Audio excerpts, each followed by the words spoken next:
And we are live. Checking that my mic levels are not too hot. Need to bring the mic back a little bit. You might be able to see that on screen a little bit. I have a desktop mic, blue. It's been working pretty good. I've had it for a couple years now. Anyway, thanks for everybody dropping by. This has been Bronze Dragon, bringing you the next in a long string of live streams on my Saturday morning stand-up, where we discuss Splinterlands, Atlas Earth, other blockchain games, mostly on the Hive engine, but whatever you're thinking about, we can discuss. My year has gotten off to a pretty good start. You can see that up on screen now I have what have I been digging in this week? I put out a video where I've jumped in and started playing with another account. Yes, that's right, 4 accounts in Splinterlands. One of them is inactive, but one of them I got my primary account. I've got my secondary account, which uses kind of run over cards, extra cards I have from my primary account. My third account was from whenever I was renting out Splinterlands cards. Back in the day, you could make a pretty decent amount off of renting out your cards. In fact, there was a time period, I don't know, it was several weeks, maybe about 2 or 3 months there, where I virtually stopped playing Splinterlands and rented all my cards out because I was making more renting my cards out than I was playing the game. So that's my second and third accounts. My fourth account was for my third account was for renting out cards. This is my fourth account, and the purpose of this was, since the team has been putting so much work into the free-to-play, what do I want to say, free-to-play, how people find the game, get into the game, and it's like a stepping stone, right? It's like that, hey, I want to try out that game, but I don't want to really spend much money. I want to see if I like it. That's what this is. And I did a video on that, and I'm continuing to play this. I'll probably play this account for a few more weeks because I want to see how it progresses. Obviously, it's not meant to stay in free-to-play for very long. You only have a very small selection of cards to choose from, and they're all level 1. So we can talk about that, but that's what I've been doing this week. In Atlas Earth, I also finished off my challenge ladder and bought enough parcels to get up to the top of the 7% tier, which it places me at 625. And we can talk about that if I have any Atlas Earthlings in the audience. Let's jump into chat and see how everybody's doing. Gathering the Magic says, good morning. Picked up my first 2 legendary cards from our main this week. How is everyone's season doing? Nice. It's always nice to get a legendary. They don't come too often. When they're random, that's very cool. When you buy them, they're very expensive, but usually they add a significant amount of power to your deck. So that's always fun and always good. So it's what you open a pack for. You're like, give me that legendary. Same in Atlas Earth. You want to turn over that land and find that legendary, right? So I think there's something in the back of our brain that likes that randomity. It's a gambling type thing, and unfortunately, some people get it really bad and end up ruining their life, spending more money than what they can afford. But if you keep it under control and do what you can afford, it's fun once in a while. So, Gathering says, "Oh yeah, go Chargers." I have not been following NFL. I'm primarily a NCAA guy. I'm a Notre Dame fan. If you followed me for very long, you should know this. And my team is in the playoffs. Has made it to the final game as of last night. It will be against Ohio State because Ohio State beat Texas. I was hoping for the opposite to be true because I'm not a fan of Ohio State, but we'll leave that at that. I don't watch a whole lot of pro football. I did back in the day when Peyton Manning played and I lived in Indianapolis. I was a big Colts fan. And Marvin Harrison, all that group there was great fun to watch. Loved to watch the Steelers back when Jerome Bettis played. Was great fun to watch, but presently don't watch a whole lot of NFL. So let's go on with the discussion. Blind Mage from the North, welcome and hello. Good morning, good afternoon, good evening, wherever you happen to be in this fine world. I hope it finds you good. Here up in the Northeast, where I'm located, the U.S., it's the first day above freezing this entire week, and some of the snow is starting to melt off. Not that there's a whole lot of snow, but it was enough to kind of make things icy. It's starting to melt off, so that's good.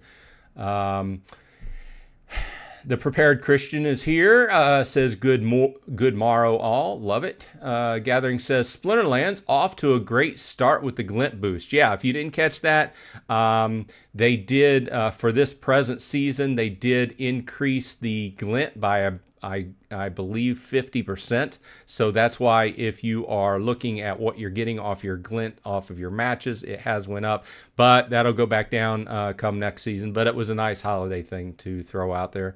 Nice little holiday boost. So let's see what everybody's saying here. Coit is in the house. Welcome. Thanks for dropping by. Day 11 of January 2025, and I already have $12 due to boosting. Nice.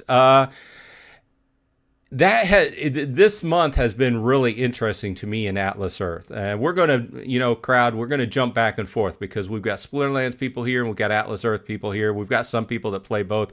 I was really surprised at how fast I was able to complete the challenge ladder this month. I expect they're going to reel that back in, but who knows? Maybe they're happy with that. Maybe that'll just increase the number of people paying for the challenge ladder. But I haven't kept track of how much I was making by the month, but I did do a withdrawal at the beginning of the month, and I'm back up to like $15. So I'm making about 80. On average, across the month, including Super Rent Boosts, I'm making about 89 to 90 cents a day. So that's where I stand. So, and I'm at 625 parcels now, at the top of the 7% boost. So I intend to stay there, and I'm accumulating my Atlas bucks until next month. My plan is to stay subscribed to the challenge ladder and be able to finish off that challenge ladder and hope to jump the next tier next month. But it's 110 parcels, so that's going to be a lot to bite off. So we'll see if I have to end up. I hate it whenever I have to end up being mid-tier, but that's kind of been what this playing the challenge ladder has made me do. But I'm feeling good about my progress at the beginning of the year. So, okay, Gathering says, I'm not too hot, LOL, nice. Coit says 3,444 parcels is no joke. That is true. I'm still working on my first 1,000. Like I said, I'm at 625, but I have started working on my second mayorship. And due to the challenge ladder and how that works, I can no longer really just sneak up on them. I'm just got to gradually build up. So obviously they see that I'm coming. So we'll see how that works out. But my goal for the first half of this year is to take over a second mayorship. Okay, let's see what everybody else is saying. The Prepared Christian says, I can't afford my first account. Well, I've been playing more than 3 years. I've lost track. It's more than 3 years at this point. And I've gradually bought cards. And whenever I started out this channel, it was more about trying to play the game very cost efficiently. And what I did was I had an episode where on Fridays, this is how I started the channel out. I spent $10 a week, and that's what I put into the game. And that went on for quite a while, and there was ups and there was downs. And whenever I first started playing, it was right during the lead up to that bull run, right? And things got so expensive. It was so expensive to get started playing. And people may look at it today and say, well, it's really expensive now. Well, you can pick and choose. I mean, you can pick some cheaper cards and you can get some great deals in Chaos Legion. Back whenever I first started, and let's go over to items. This is my free-to-play account. When I first started at the very end of Untamed, I mean, it was just the cost was huge because there was not much liquidity. Just kind of like comparison to Rebellion right now, there was not much liquidity, and what you did find was very expensive. So whenever I first started, I had to pick and choose. I could only afford to buy 1 or 2 summoners. Okay, so kind of jumping tracks here. This is the free account I started this week, and I've been trying to spend all 24 of my energy every day playing manually. Okay, and you can see this is what I've earned. I've earned 2 commons and 3 commons and 2 rares so far in the lead up, and this is over like 3 or 4 days of playing, right? And I'm in Bronze 3. Okay, so I've played enough of matches in this free-to-play account that I can say that that's where free-to-play will sit, okay? Until I can't imagine a lot of people would want to sit in Bronze 3 for a really long time, because if you sat in Bronze 3 and you just played your daily matches, you could build up cards and you could get some level 2s and level 3 cards. It would take a long time. But this is kind of like other free-to-play games where you get in and they just give you a taste, and it makes you want to go ahead and buy some packs. It makes you want to go ahead and take that second step, that next step, and unlock the spell book. So I think it's a gradual evolution. I like where it's at. I can't imagine that as a person I would want to sit in this free-to-play mode for too long, because it would take a long time to go ahead and build up those items. I would expect that if you spent your energy every day in free-to-play, you could get 1 to 2 commons a day, maybe one rare a week as you're saving up the extras and everything. I happened to buy 2 rares so far, and they both were the Drybone Megalodon, which to me, I'm not hating on it or anything, but it seems to be one of the lesser rares that I use on my other account. So, okay, that's where. This is what I just wanted to explain what account we were on and tell you why I was doing that. But I have been having fun playing it. It has been kind of like knocking my head against the wall because like I said, I would get into Bronze 2 and then immediately get knocked back down into Bronze 3 because you're only working with level 1 cards, right? So there's only so much it can do. I'm looking down at my AE doing my 20-minute ad. Okay, so let's jump back into chat and let me take a drink because I'm drying out my throat. Thanks everybody for dropping by. Let me know what you're thinking about, what you're playing starting off the year, if anything interesting has happened to you in the last week. Gathering says, I've been thinking about starting a new $10 account to see if I can grow the account the same way. Is it possible now compared to how we used to get rewards? Like I said, I think this is kind of the evolution of what I was just talking about. The free-to-play, you jump in, you start playing, you get minimal glint. You're in level Bronze 3. You're making about 30 glint per win. And then, it takes a while. A common draw is 150 glint. A rare draw is 750. So I figured, like I said, I figured that if you played free to play, you could get like 1 common a day and every day or 2 also get a rare, something like that. And this would build your account. And obviously the next step is to buy that spell book, which is $10, which is not much, and it gives you access to a lot more cards, and that significantly strengthens your play hand. Now, I believe, and I haven't taken that step with this account, I'm going to play through this account for another few days, just as free to play, because I want to get a good solid look at what the free to play looks like before I go ahead and buy the spell book on this. But then I'm going to buy the spell book on this. It's $10.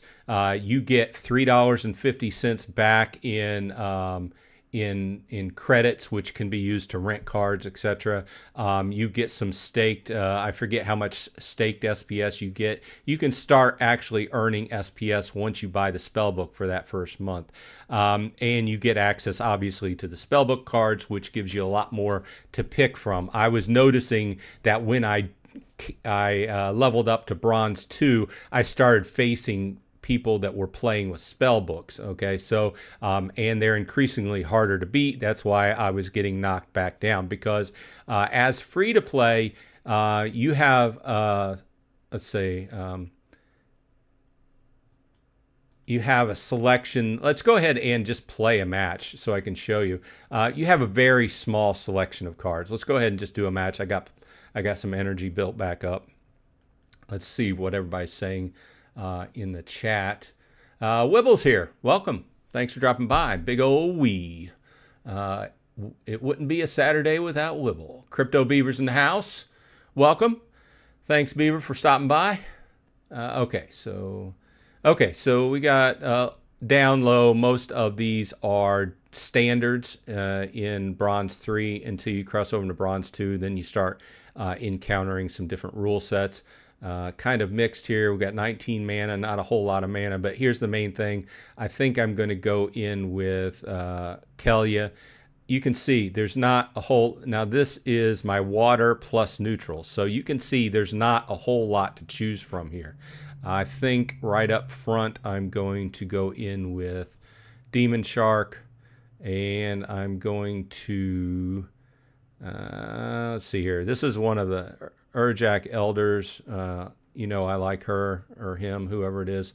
I don't know. That's not enough damage. I might have to bypass the healer and maybe throw in the Angelic Mandarin. You know what I'm going to do? I'm going to bring this down. I'm going to throw this in as tank, the Cruel Cephalopod. I'm going to throw my healer back in. That gives me 3 more for more damage. I can fit in the Martoran Trader. Sorry, I'm just talking this out in my head.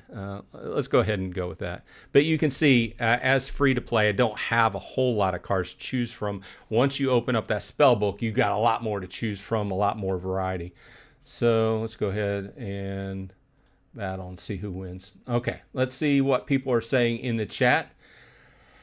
Let's see here. The Prepared Christian says, Atlas Earth, I am targeting nearby mayorships where I have a chance of taking over. Yeah, obviously with the maps, it's a lot easier to check out. But a lot of times, and he beat me. So with the map now, it's a lot easier to see, but I think it's also a lot easier to see people coming. So the element of surprise is just over. I guess you just got to pick where you're going to go and start working on it. And obviously the almost said two-handed sword, the double-sided, the double-edged blade is that when you take over a mayorship, the mayorships that are cheaper to take over, in the end, have less traffic through them, so you're making less off them. So, but all in all, you know, it's something that is kind of the end game of Atlas Earth, is building up your parcels and then taking over more mayorships. And if you're lucky enough, get a governorship, you know, or so. Coit says, in Atlas Earth, you have to pick and choose your battles. Yeah, be ready.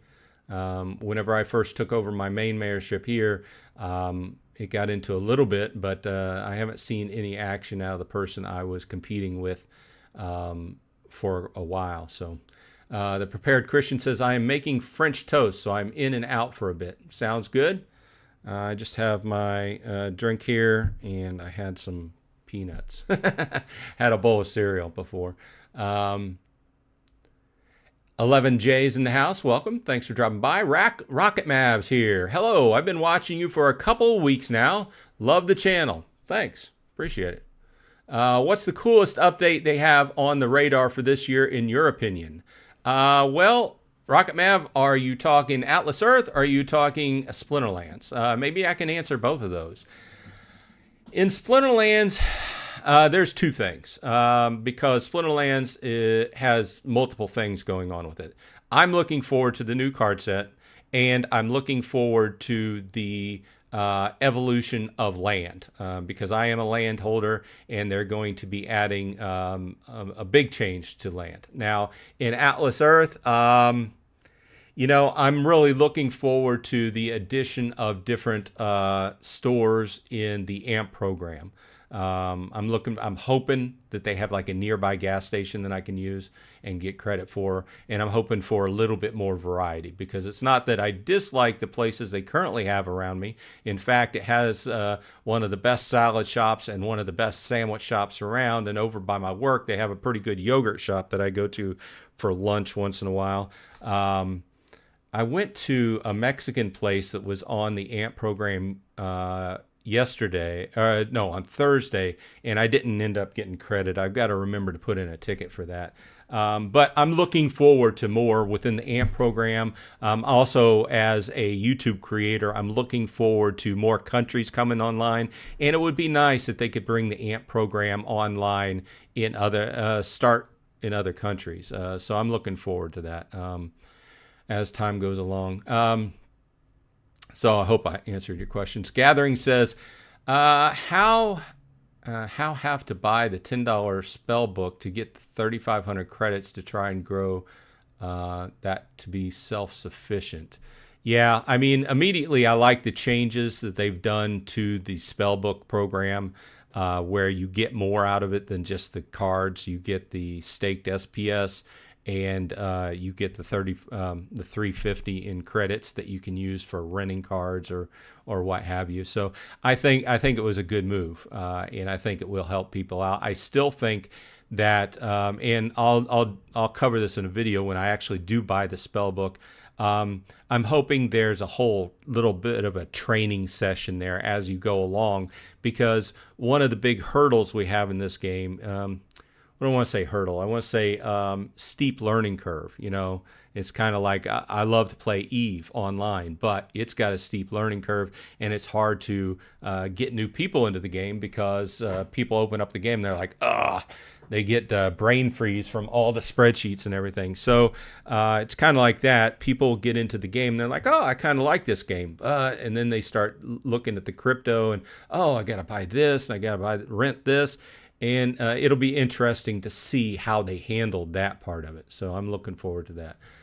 But that could use a little training, I guess. Now, as I was going along in the initial free-to-play mode, they did have a lot of pop-ups. They had a lot of pop-ups when you were starting to go in the match. Not that whenever you go into a match that you have a lot of time to read your pop-ups, but they did provide pop-ups whenever you hovered over new things and started to use something. They're like, this is what this means, you know. So that was a very good addition to the game. I liked as well. Okay, let's see here. Coit says, if I fully boost in Atlas Earth, I make $1.05 per 24 hours due to level 2 passport. That's another thing I have to work on this year. I'm at 15% boost, but I really need to start working on my 20% level. I have kind of started working on it because the last few months I've been completing the challenge, and you get a free badge out of the challenge. It's just that around here, I have most of the badges in my immediate area, and I've been kind of lazy, but at the same point, I've been kind of trying to stick to like the Tasty Wallet kind of theology at certain levels. You get into the 600s and then you start looking at making that next jump in badges. But I've been having to weave that in, you know, not necessarily doing full tier jumps anymore to be able to complete the challenge system, because I really see the value in the challenge system, all those extra Atlas bucks, and then getting the badge and getting the legendary parcel upgrade, which I have 3 parcel upgrades that are sitting and I haven't used yet. But I need to come up with a strategy for those. But I see what you mean. Wibble says, I broke my New Year's resolution and bought some land. Yeah, I bought a piece of land last week. Let's go out of this account. Let's go back into my main account. I am up to, hey, Wibble, how many parcels are you at? I'm at 17. But I'm not fully staked out. I used to be able to say that. owned. And let's go to list. So I bought within the last month. Last week I bought one, but couple weeks before that I bought two others. You can see that I bought 3 parcels in Ravenwood, and the last one I bought last week was a jungle, just because I got it for $11. Now, the way I see it here is whenever you're buying parcels, and I know some people may not be interested in this discussion, but part of the Splinterlands game is going forward playing the land game. It's a land resource generation kind of management game. The commons are going to be for production of items, you know, whether it be grain, wood, iron, what have you. That's going to be that. And the rares could be used for production of items, but I see them more used for buildings, just because the way things are going to work. Obviously, things could change, but yeah, I can see what you mean. I'm still looking for deals, but you can see that I have 3 that are not staked out due to the cost of that. I was thinking about doing another video about that, you know, kind of going in, what am I looking at? People that are new to the game. Hey, I bought a parcel of land. What's next, right? Okay, I'm playing in wild, and you can see I am out of energy, and I've been losing a lot.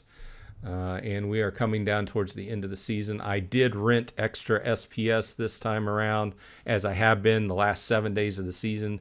It's not doing me a whole lot of good lately because I've been losing a lot. But I am almost up to 1 million glint, and I've been trying to decide what I was going to do with that.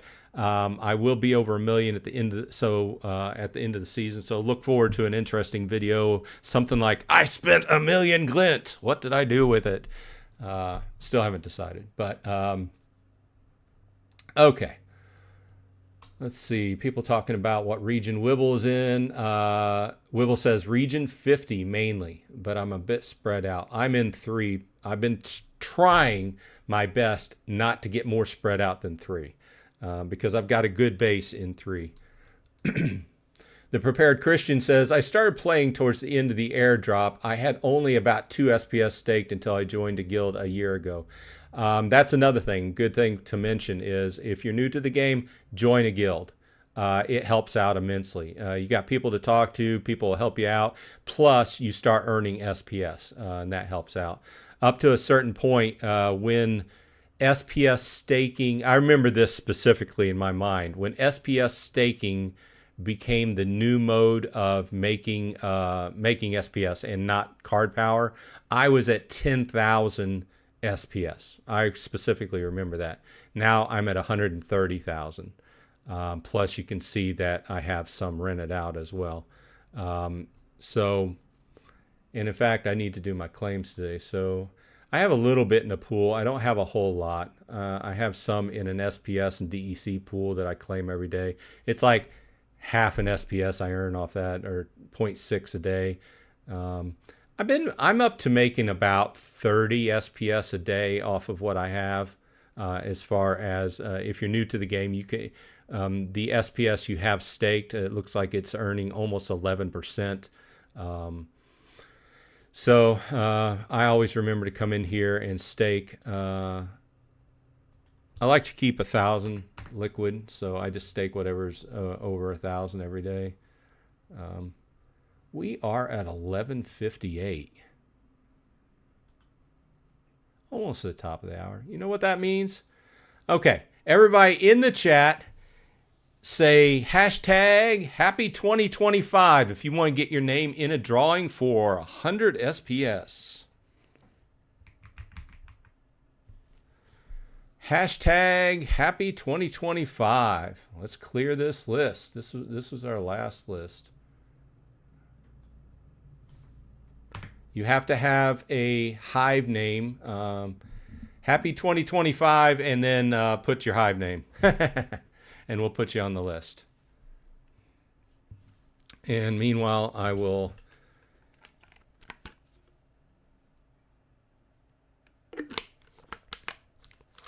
Okay. Let's get to copying names. Yeah, don't worry about it. Just put happy 2025, and then I'll ask your Hive name if you win. I guess that's easier. You'd think I would be used to this now, but throwing these drawings in throws me off my game a little bit. Gathering the Magic, the Prepared Christian, Rocket Mav. Oh, I've got Rocket Mav. Rocket Man. Hey, Arnie's here. Welcome. Thanks for dropping by. The Jeddo's here. New name. Welcome. Always like to see new names stopping by. Crypto Beaver's in the house. I already said that once. KGM Jam is here. Welcome. Hey, shout out to KGM Jam Guild. We took #1 again this week in our brawl. We're doing pretty good. Okay. Mirad, welcome. First time I've seen that name. Thanks for dropping by. Bolts 85 is here. I do have my energy drink, Bolts, but it's mixed up in some water and it fell out of solution. I have to shake it up a little bit. Okay, Bolts 85. Tails is here. Welcome. Hope you got the year off to a good start.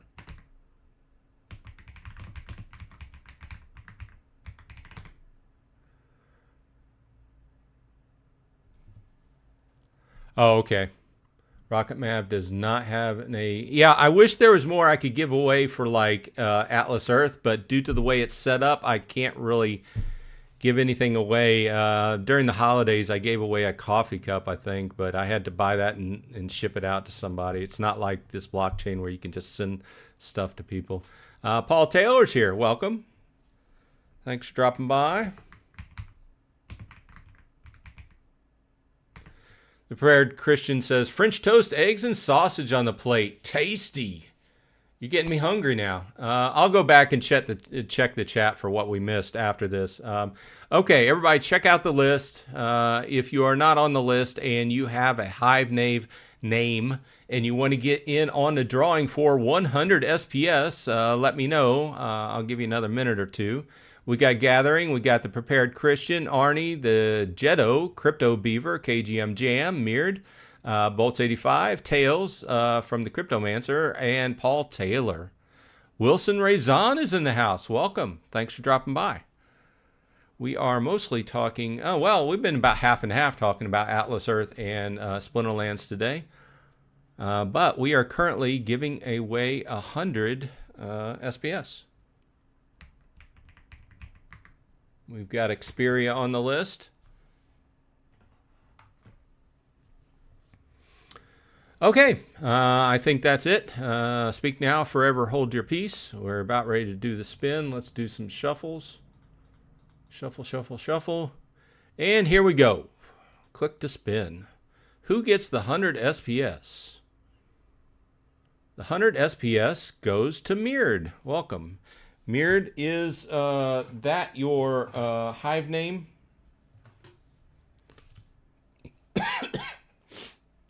Still got a little bit. I finished my medicines, but I got a little bit of that bronchitis left over.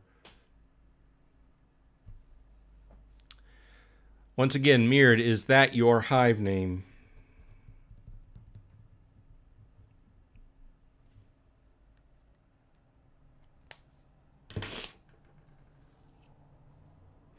Okay.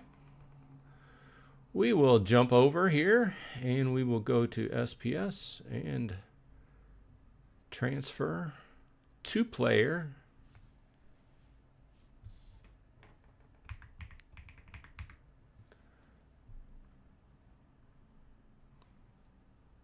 Mierd. Okay, I got that right. 100 SPS coming right out to you. Thanks for dropping by and checking out the show.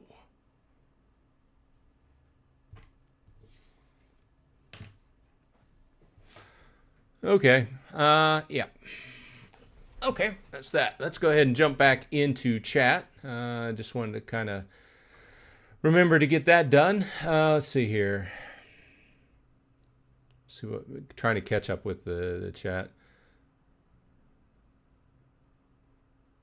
The Prepared Christian says, at Bolts 85, Fire Squad up. Yeah, check out Bolts' new, he does Splinterlands coverage as well.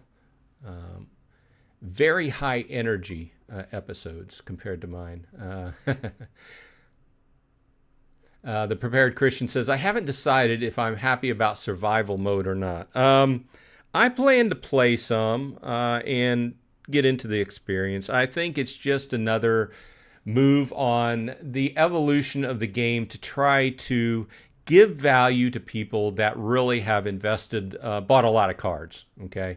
Because there's currently a lot of people, I won't say a lot of people. There are currently some people at the higher end, a good portion of people that we've been playing for quite a while, and I don't have a ton of extra cards, but there are some people that have put a lot of money into the game, and every time a new set comes out, they buy a lot of cards, and they're just kind of sitting, okay? Obviously, you know, in one part of your mind, you're like, well, if the price goes up, I can sell off some cards and make a little bit of money. Yeah, but they had to come up with a mode to give some value to people that have put money into the game, okay? And this just gives those people something to do with those cards. That's the way I see it. So I'm happy. To me, extra stuff to do in the game is fine. You're always going to have people complaining about, you know, if you give a person a $1 bill, they'll complain. Some people will complain it wasn't a 5, right? So there's always these people. I'm happy with all this. You know, the interesting part to that is the part that the company Splinterlands is actually funding whatever portion of SPS or whatever they'll get out of that league. I guess league is not the right term. Mode of play. And then at some point they're going to want to transition that to the DAO, right? Probably. And what I don't want to see is I don't want to see that cut into the other two leagues portion of SPS that is allotted for those leagues, you know, for Modern and Wild, and then the degradations, you know, as it goes up, right? So speaking of that, I was interested to find out last week when they renamed all the different leagues, right? So that was interesting. I found Wood to be an interesting choice instead of Novice. That's kind of odd. But either way, I like having more to the game. I don't want it to negatively impact what you earn off of Wild and Modern. And that's going to significantly change when we have the changeover of the Modern set in April or whenever it comes out, April, May timeframe, whenever they bring it out. Because I foresee a lot of people going to Wild. And as a Wild player, I think that's going to bring what I earn in Wild down even further. Because keep in mind, I still have to pay to play in Wild. And the amount of people that are going to be in Wild is going to go up because there's going to be a lot of people that come out of Modern because they can no longer play Chaos Legion. Now, with that said, those people that do invest in the newer cards and can play in Modern will be earning more because there'll be fewer people. This is my guess, not investment advice, right? There'll be fewer people, but it's logic to me. There'll be fewer people playing in Modern, so that same pool will be divided amongst fewer people, so you'll be earning more, which hopefully would kind of, what do I want to say, encourage people to buy the newer packs, which is their goal, right? That's how they make money as a company, sell those packs and play in Modern so that you can earn the more. But from a Wild player standpoint, I got to see where, you know, from a Wild player standpoint, I think that the new mode of play is also giving some value to the older cards because you can use those to play in the new mode. But we're still in a weird situation where if you don't have the newest cards, I've played Magic the Gathering and I spend money on Pokemon and I buy and sell Pokemon boxes and everything. I don't really play Pokemon, but the interesting part is, generally speaking, when cards get older in games, and especially when they get rarer, they go up in price. The opposite is happening in Splinterlands. So I've always found this an interesting dichotomy, but that's probably going off the rails on this discussion. Let me take a drink and we'll jump back into chat.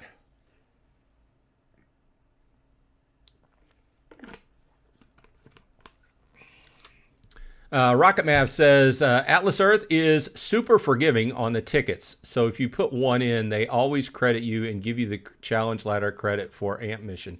I've had good luck with putting in a ticket. I don't have to do it too often, but I understand that I'm about, I have certain companies that I use for AMP around here that I know are always going to work. And then there's some that if I use it, I know they're always not going to work, and I'm going to have to put a ticket in. So I guess you can only eat at the same place so many times before you get tired of it, and then you want to switch it up. But I will say that Atlas Earth ticketing system has got a lot more efficient over the last few months, and you can see how they've invested in improving that situation. So I actually did a video last night, if you didn't catch it, and I talked about this. And it's basically titled, Is Atlas Earth Worth Playing in 2025? And I start talking about how these different subsystems or plugins, if you will, within Atlas Earth are run by third-party companies, and that's why you run into issues. But they're handling it pretty good. Hopefully, as time goes along, things get smoothed out, and maybe they come up with a slightly different way to have that system work. It would be nice, especially as we go forward and they try to get it up and running in other countries. So. Okay, let me see. Wibble says, what is this sorcery? Congrats on 2.5K subs, Mr. Dragon. Well, thank you. I appreciate it. Yeah, I crossed over 2,500 this morning when I woke up and noticed that.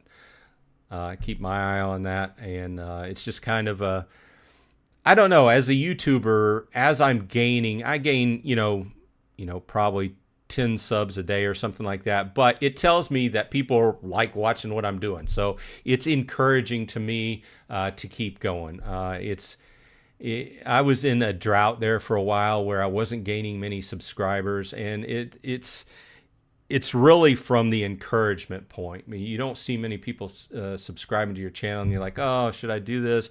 And then you start trying to look around and should I do this? Should I do that?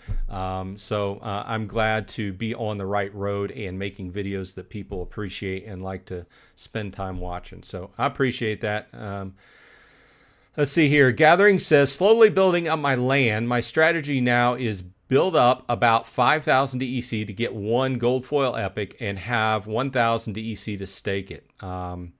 Just want to get all my plots active. Yeah, I need to work on those last three, but I was kind of in a holding point saying, I'm wondering whether I should go ahead and get them active now or whether I should wait until the changes happen, right? Because there's going to be a lot of changes about to happen in this first quarter. And to me, it's not really the cards, because my strategy all along is to buy max gold foil common chaos legions from the appropriate splinters for each land and stake it out, right? And then over time upgrade those to rares as I can. But the big price here we all have to acknowledge is you have to fully stake a piece of land out. You have to have that 50,000 DEC, which is a huge money sink, right? If DEC is a peg, that's $50 per piece of land, right? It's been sitting about 80 cents, so we can knock off 20% of that, but it's still a fair expense to get a piece of land fully staked out. Okay, Bolts85 says, since we're talking about challenges in Splinterlands, that's what I really enjoyed, the custom ghost challenges. Yeah, I agree. The new custom ghost challenges, they've put a lot of effort and work into changing this. So I am looking forward to jumping in. Next time we do like an event like we did in December, we'll go ahead and jump in here and use this and see how everything has changed. I just have so many big things on my list now that I'm trying to pick and choose. I usually pick a topic, And then I'll go through like a 2 or 3 day period where I'm like, okay, what do I want to say? And then I'm thinking about this all day long, right? And then finally I'll sit down and I'll jot down a list of what I want to cover in a video. And I know a lot of people, I don't want to say complain, but I've been known for running long videos, and I'm sorry. Well, you know what? No, I'm not sorry. I feel like I put a lot of data and a lot of information in my videos. Now, one trick I learned is that if you think I talk too slow, maybe you can run the video at 0.125 or 1.25 speed, so you can run at a quarter speed faster and run through the video and get the information. I'll tell you a little bit behind the scenes kind of info. When I edit, I know I talk slow. I lived in Louisiana for a dozen years or more. And I think I've gotten away from the Southern type thing, but I still have a little bit of it. And I talk a little bit slower. When I'm editing my videos, I already speed them up by 10%. I understand that I run long, but hopefully I provide a lot of data for you to be worth watching the videos. So let's see here.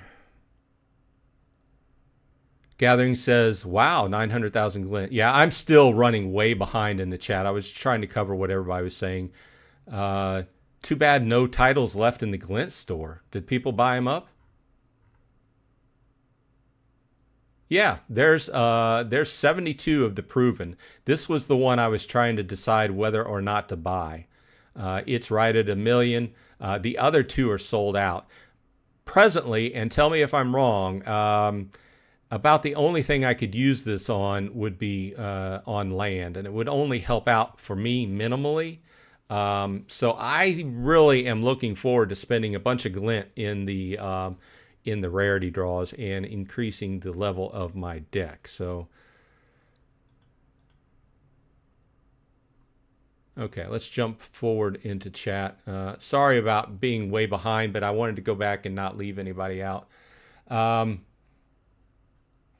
KGM says, it's hard to stay motivated making videos, but you're doing an excellent job in 2500 has put you into another smaller group on YouTube. It's not easy.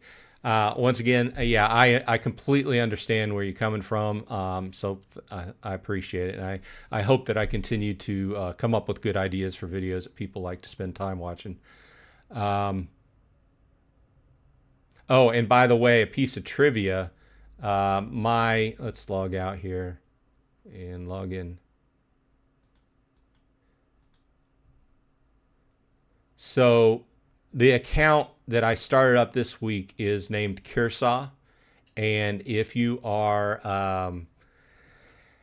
I guess this is just trivia. Kearsaw is a bronze dragon in one of my favorite lines of books ever, the Dragonlance Chronicles. So that's, if you're wondering what Kearsaw is, if you see that number, that name pop up, I couldn't get the name Kearsaw, so I had to change the I to a 1. But it is a bronze dragon in Dungeons and Dragons literature, Dragonlance setting specifically. So if you're wondering, if you're a geek like me, I'm a self-professed D&D geek. Love it. I probably would not be a gamer now if it weren't for D&D. Okay, let's see. I know I'm jumping around in chat. I'm sorry. I'm just trying to catch up. Gathering the Magic says, that's why I love gold foil epics. You only need 1 for 600 PP production points on land. That's what he's talking about. And it only costs 1,000 DEC. You can grow it over time more easily. Making content takes a lot of time. It sure does. I get home most days from work at 5:30, and I sit down, and I've got approximately an hour and 15 minutes to make some sort of video that I've been usually thinking about during the day as I'm doing my other tasks at work and stuff. And I usually have a good idea the direction I'm heading, but even an hour and 15 minutes, and then I sit down and eat dinner with my wife and my daughter, and we watch a TV show or something, and then I come back and I finish the editing, and so it's usually like at least 2 to 3 hours per video. And obviously, the longer the video, the longer it takes. But it's not something, quick.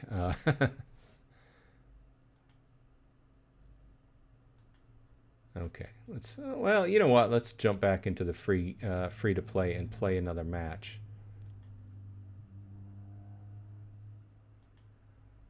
I've been having fun playing. There are, like I said, there are severe limitations to playing free to play with only level ones and very few of them to. That's nice. Most of the matches you see in Bronze 1 are very low mana. So I got 42 mana. I'm going to jump in and play Magic because I know that this account has a Masilic slip spawn. I always throw my Regal Periton, my Goblin Psychic there. I've got a lot of mana. I'm going to use my Goblin Tower. I've got enough mana to throw in this Disintegrator here in the back, and I've got 2/4. I've got 4 left. Maybe I'll throw in...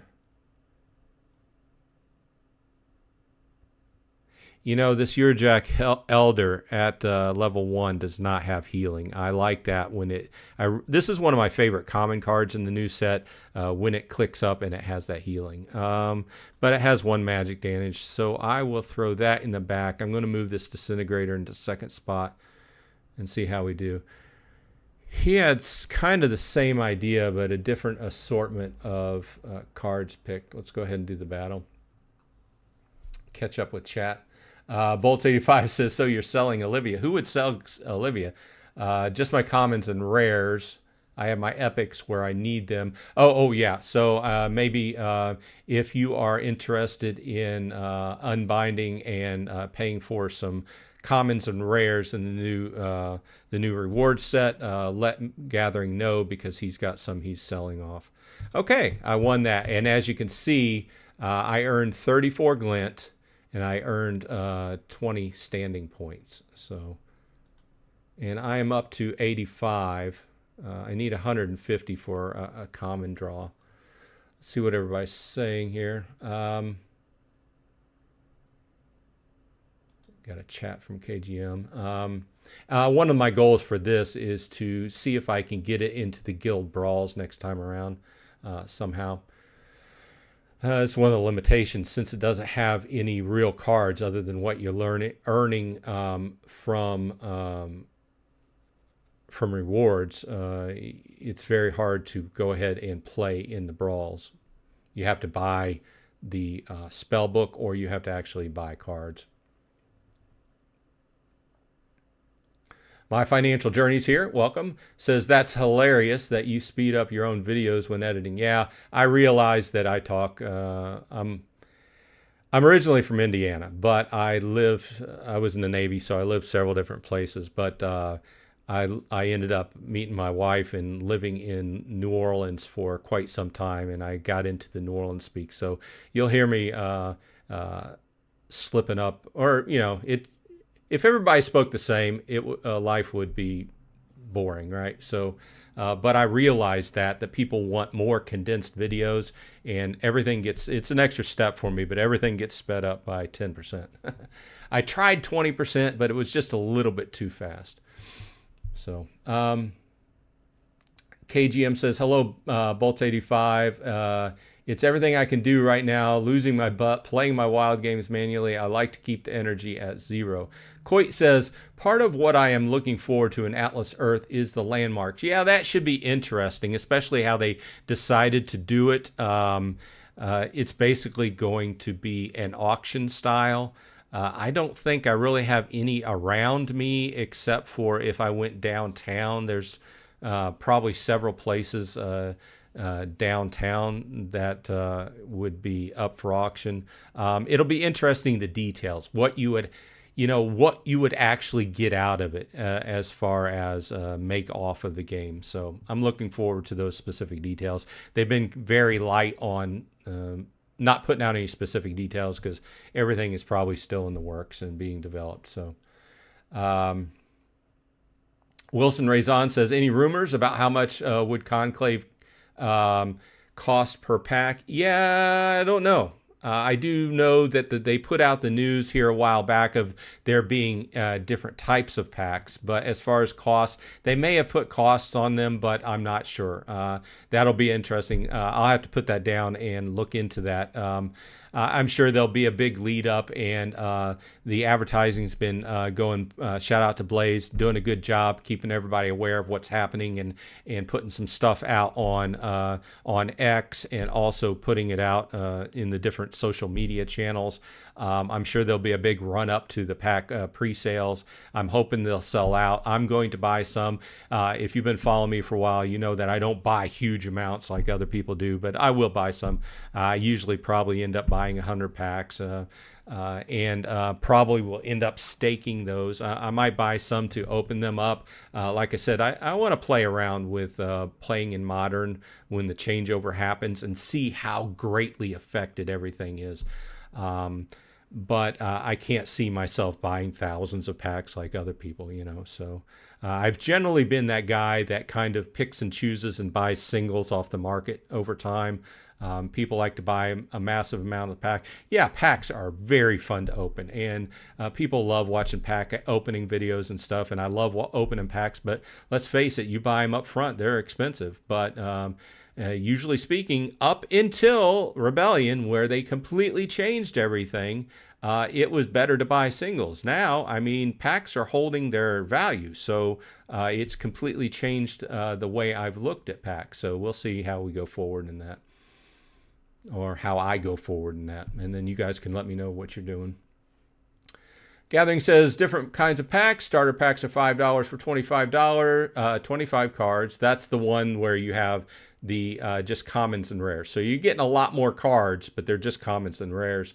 This is good for people starting out, or for people that want to just go ahead and specifically build up their commons and rares really fast. And I think like $25 for a legendary pack. Yeah, we talked about that in a video. When they do all the specifics, I'll do another video about that. My Financial Journey says new packs are a terrible idea. Well, it's the business. Face it. You know, all card games, that's how the company makes money. Okay. It's Magic the Gathering, Pokemon, what have you, all the different card games. That's how the companies make money. And furthermore, all the companies have modes or different tournament styles that concentrate on the newest stuff. So people who are trying to win money in tournaments or win more money, like in Splinterlands, off of the off of playing, are encouraged to buy more cards. I understand that. Do I go out and buy thousands of dollars worth of them just to stay up to date? No. That's kind of what forced me out of playing Magic the Gathering. Not that I ever played at huge high levels, but I used to make some money off of playing local stuff. Earned a few moxes back in the day, moxin. But you know, it's just the business, you know. So it is what it is. So Crypto Beaver says Hive at 52 cents today. Wow, it was about 62 cents earlier this week. It's really been doing good since mid December. About beginning of December, I bought some. Not a huge amount, maybe $50 worth, something like that. But it was enough to buy some more. And over time, I've bought here and there. Most of what I bought has been converted into, SPS or DEC or, other games I'm playing like dCrops or Golem Overlord into their tokens. So I'm glad to see that Hive, there was a lull there because we went, I don't know if you guys were watching it, but I know we're getting down towards the end of the hour, but for a long time, it was like right around 30 cents, right? 32 cents. I didn't keep my eye on it every day, but I know it was right around 30 cents for a long time. Then we went into this lull where it came down to like 20 cents, 18 cents, and it was there for several months. And then it shot back up. Can I tell you why? No. Hopefully it's just because people are playing more Hive games. I don't know. Bolt85 says, I'm going to wait for Stever82 to open his packs before deciding to buy Conclave. Oh, I'm always open. I will probably buy enough to stake to get me at least a small chance of getting some of the card draws right, and then I'll probably open some. But I won't be doing a bunch of card pack openings. That's not really my thing. Don't get me wrong, I love opening card packs. It's just, it gets expensive really fast. And at a certain point, I get that look from my wife. It's like, are you crazy? You know? So, plus I need to buy me a new watch. But I'm thinking about upgrading from a Fitbit to an Apple Watch. Let's see here. Let's see. Who gets the last word? We're going down towards the end of the time. My Financial Journey says, I bought 0 Rebellion packs. I bought 50?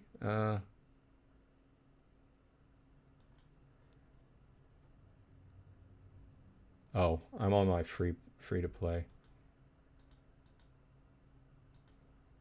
Early on, I bought 50, and then okay, so I was up to a total of 82. But I bought a few extra along the way, and some of those I bought, I like gave away on shows and stuff. So,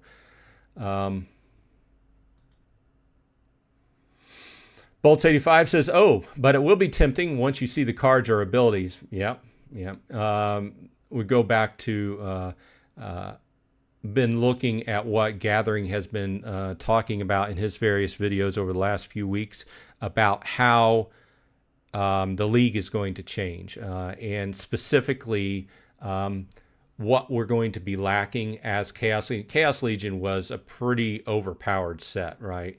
And certain things that are common in Chaos Legion are not going to be so common going forward. So it's going to be interesting. I love looking at these type of things because it's just the evolution of the game, right? So